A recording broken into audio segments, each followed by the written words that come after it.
Perkenalkan, nama saya Maria Yanti Erlina, NIM 201017134, kelas A1 Manajemen. Di sini saya akan menjawab pertanyaan dan juga ringkasan mengenai pemasaran politik mata kuliah Manajemen Pemasaran 2. Pertanyaan yang pertama, siapa pembicara dalam video yang Anda tonton? Pembicara dalam ketiga video yang saya tonton yaitu Pak Muklis Muhammad Lizar dan Pak Iding Rosyidin dan Pak Ferry Darmawan. Pertanyaan nomor 2, buat ringkasan tentang isi atau penjelasan dari video pembicara dalam video tersebut. Ringkasannya, strategi adalah tentang pembentukan tujuan dan melaksanakan tugas-tugas yang diperlukan untuk mencapai tujuan tersebut dengan pola konsisten dari waktu ke waktu, mengingat keterbatasan sumber daya yang tersedia. Orientasi pasar dalam politik. Konsep orientasi pasar dalam politik telah membantu menunjukkan bahwa pemasaran politik tidak hanya tentang penjualan. Orientasi pasar menjadi perhatian bagaimana elit politik menjadi dan tetap responsif terhadap permintaan pasar, membantu mereka untuk tetap berhubungan dan memberikan apa yang dibutuhkan dan diinginkan oleh para pemilih. Pernyataan awal Kotler dan Keller tahun 1969 bahwa pemasaran dapat diperluas melampaui perdagangan ke semua organisasi.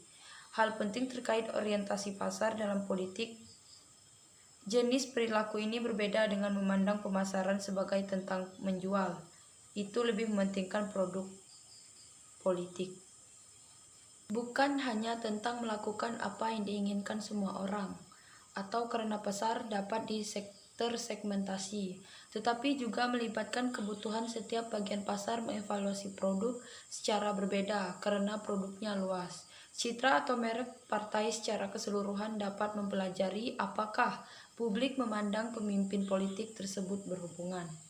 Pemasaran politik menurut Newman tahun 1994 menggambarkan bagaimana kandidat dapat menggunakan berbagai alat pemasaran. Pemasaran politik Liz Marsman tahun 2001 mengembangkan kerangka kerja yang lebih berorientasi pada partai tentang bagaimana pihak yang mungkin berperilaku jika mereka mengadopsi orientasi produk, penjualan atau pasar.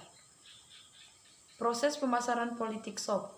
Tahap pertama, desain produk.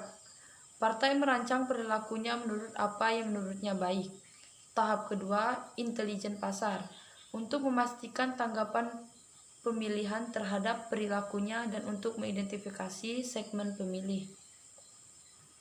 Marketing berkaitan dengan pengidentifikasian dan pemenuhan kebutuhan manusia dan sosial. Menurut Bruce E. Newman, pemasaran politik adalah penerapan teknik dan konsep marketing dalam kehidupan politik. Menurut Robert Lauterburn dalam buku Kotler, menjabarkan 4PS dan 4CS. Yang pertama ada produk, kedua price, ketiga place, keempat promotion. 4CS yang pertama customer solution, yang kedua customer cost, yang ketiga convenience, yang keempat communication. Pemasaran politik menurut Kotler dan Noel tahun 1993 adalah suatu kegiatan pemasaran untuk menyukseskan kandidat atau partai politik dengan segala aktivitasnya.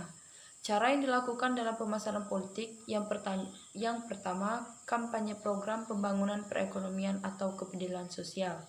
Yang kedua, isu yang disampaikan bertujuan agar program yang ditawarkan memiliki daya tarik dan mampu memengaruhi setiap warga negara atau organisasi secara efektif.